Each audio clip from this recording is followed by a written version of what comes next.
Hello guys, hello বন্ধুরা, কেমন আছো? তো ভালো আছো? আমিও ভালো আছি। তো চলে এসেছি আজকে কচু দিয়ে, আলু দিয়ে, আর হবে ভোলা মাছ। তো ভোলা মাছটা গঙ্গার ভোলা মাছ, ছোট ছোট, ভালো লাগবে খেতে। তো আমি কচু দিয়ে আলু দিয়ে তরকারি করবো।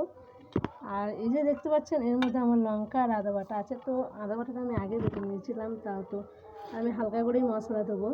তো আপনাদের বলেই দিই সবসময় যে আমি হালকা করে মশলা খাই, বেশি ঝাল খেতে পারছি না, পেটে ব্যথা হচ্ছে, তো পেটটা জ্বলে যাচ্ছে, তাই আর বেশি ঝাল কম খাওয়াটাই ভালো। তো আমার সাথে হবে ভোলা মাছের তরকারি, কচু দিয়ে আলু দিয়ে, নতুন, তো খেতে খুবই ভালো লাগবে। তো চলুন তোমাদের সাথে শেয়ার করতে চলে এসেছে এখানে। আর এই যে নিয়ে চলে এসেছে ভোলা মাছ, এই যে গঙ্গার ভোলা মাছটা দেখতে পাচ্ছেন। তো এর মধ্যে আমি দিয়ে দেবো নুন আর হলুদ দিয়ে দেবো, ভালো করে ধুয়ে নিয়ে চলে এসেছে। আর গঙ্গার ভোলা মাছ খেতে তো টেস্টি লাগবে। আমি মাছটা ভাজবো না, কেন ভাজলে টেস্টি লাগবে না? গঙ্গার ভোলা মাছটা আমরা এভাবেই রান্না করে খাবো। তো যারা ভেজে খাবেন তো ভেজে খেয়ে নেবেন, আর যারা ভালোবাসেন না তো হালকা করে ভেজে নেবেন। খুব কড়া করে ভাজলে ভালো লাগবে না, হালকা করে সবসময় ভেজে নিতে হবে। তো তোমাদের হলো ভোলা মাছটা সবসময়, আর চালানি মাছটা একটু কড়া করে ভাজতে হয়, আর গঙ্গার মাছটা তো হালকা করে ভেজে নিতে হয়। তো আমি মাছটার মধ্যে এবার হলুদ আর নুনটা দিয়ে দেবো, মাখিয়ে নেবো ভালো করে। তো নুনটা আর হলুদটা দিয়ে দিচ্ছে, এই যে দেখতে পাচ্ছেন। তো এবার মাখিয়ে রেখে দেবো তখন 5 মিনিটের মতন রাখবো। মাছটা ভালো করে ভালো করে হবে, নুন দিয়ে হলুদ দিয়ে মেখে রেখে দিলাম, সুন্দর করে মেখে নিলাম, এভাবেই মেখে নিলাম।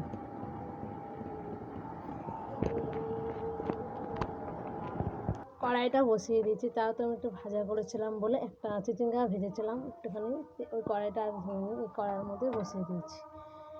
তো এবার দিয়ে দেবো তেল, সরষের তেল দিয়ে দেবো, বলেই দিয়েছিলাম যে ভাজবো না। তো আমার একটা ঝিঙে না, কিছুটা ঝিঙে নষ্ট হয়ে যাচ্ছিলো, তো কেটে দিয়েছি এর মধ্যেই দিয়ে দেবো মাছের তরকারিটা। তো দেখতে পাচ্ছেন তেলটা কম দিচ্ছে একদম, তো তেলটা কম দিয়েই খাবে। তো এবার সর্ষের তেল দেওয়ার পরে এবার তেলটা গরম হয়ে যাচ্ছে, দিয়ে দেবো তেজপাতা,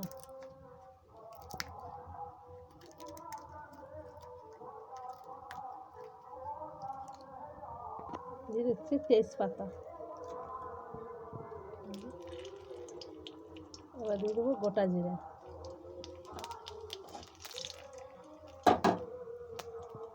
গোটা জিরে দেওয়ার পরে এবার বললাম না, ঝিঙেগুলো কেটে নিয়েছি, তো ঝিঙেগুলো ভালো করে ধুয়ে নিয়েছিলাম। তো এবার দিয়ে দেবো ঝিঙেগুলো এর মধ্যে।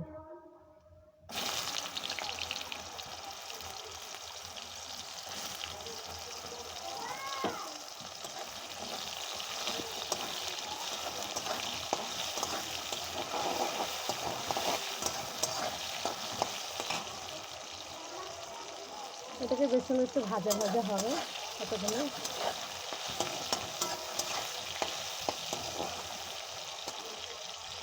হালকা ভাজা হয়ে গেছে, এবার দিয়ে দেবো আমি নুনটা। হলুদটা দেওয়ার পরে কিছু অল্প করেই দেবো, কেন মাছে আমার মাখানো আছে নুনটা, তাহলে হলুদটা দিয়ে দেবো। তো আমি লঙ্কা আর আদাটা বাটা আছে, আর এই যে ধনে পাতা, বিলেতি ধনে পাতা কুচি করে দেবো একসাথে।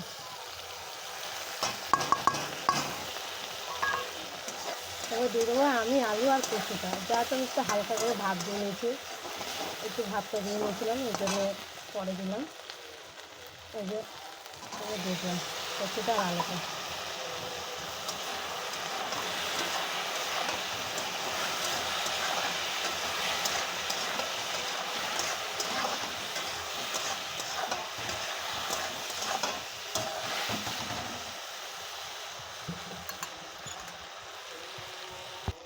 ভালো করে কষিয়ে নিয়েছি, অনেকক্ষণটা কষিয়ে নিলাম।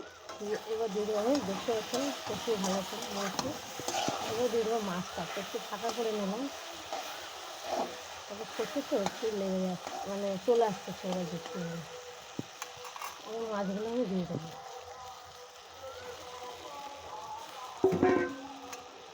মাছগুলো দিয়ে আমি ঢাকা দিয়ে দেবো।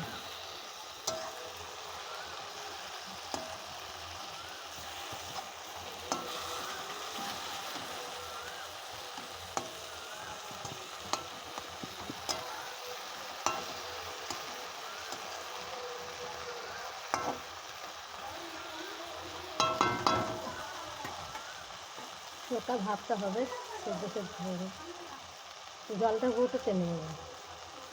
তো ভালো করে টেনে নিলেই ভালো লাগবে খেতে ভোলা মাছের তরকারিটা। আমি হালকা সবসময় মানে সবসময় ভাপিয়ে নিই, আজকে একটু কচুটা আর আলুটা ভাপিয়ে নিবি, কেন অনেকক্ষণ লাগে সেদ্ধ হতে, আর কচুটা ভালো করে সেদ্ধ হয় না, তার জন্য আগে কচুটা আর আলুটা একসাথে ভাপিয়ে নিয়েছি, একটু কেমন করে সিটি দিয়ে দিচ্ছিলাম এক সিটি দিয়ে, এই সুন্দর সুন্দর গলে গেছে আর খেতে খুব টেস্টি লাগে। আপনারা প্লিজ অবশ্যই বানিয়ে খাবেন এইভাবে। ভালো লাগলে লাইক কমেন্ট শেয়ার করবেন, অবশ্যই ভিডিওটাকে পাশে থাকবেন, ভিডিওটাকে দেখবেন, আর আপনারা আশেপাশে কেউ থাকলে শেয়ার করে দেবেন দেবেন।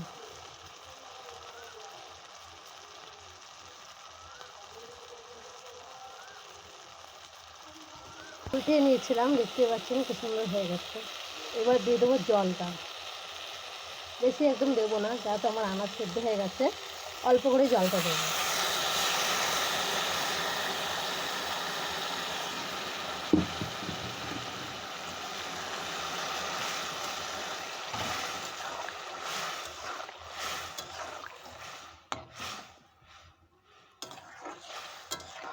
সবজিগুলো সব সেদ্ধ হয়ে গেছে,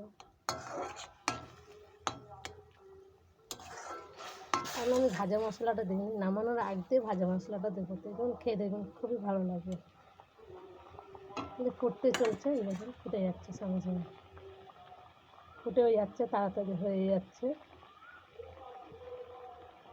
একদম চটপটে। তো দেরি হয়ে গেছে, অনেক বেলা হয়ে গেছে, ছেলে পেলে চলে এসেছে স্কুল থেকে, খাবে, তো আমি এই জন্য হালকা করে ভাপিয়ে এনেছিলাম কচুটা আর আলুটা, তো ঝিঙেটা দিয়ে দিচ্ছি সাথে, ঝিঙেটা নষ্ট করবো কেন, তার জন্য এইভাবে দিয়ে দিলাম মাছে। তো যারা খাবেন তো দেবেন, আর যারা না খাবেন তো দেবেন না। বেগুন দিয়ে আলু দিয়েও ভালো লাগবে, ডাঁটা দিয়েও ভালো লাগবে, যে যেরকম খাবেন সেরকমই ভালো লাগবে।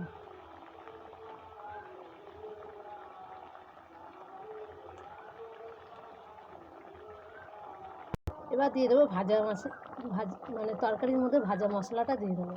সবসময় ভাজা মশলাটা দিয়ে দিই, খুব একটা সেন্টটা চলে আসছে। হালকা করে নাড়াচাড়া দিতে হবে। তো আর 5 মিনিট ফুটলেই হয়ে যাবে, নামিয়ে ফেলবো। চটপটে একবার তরকারি দেখিয়ে দিলাম, এরকম সহজ একদম রান্না, গ্যাসও কম লাগবে।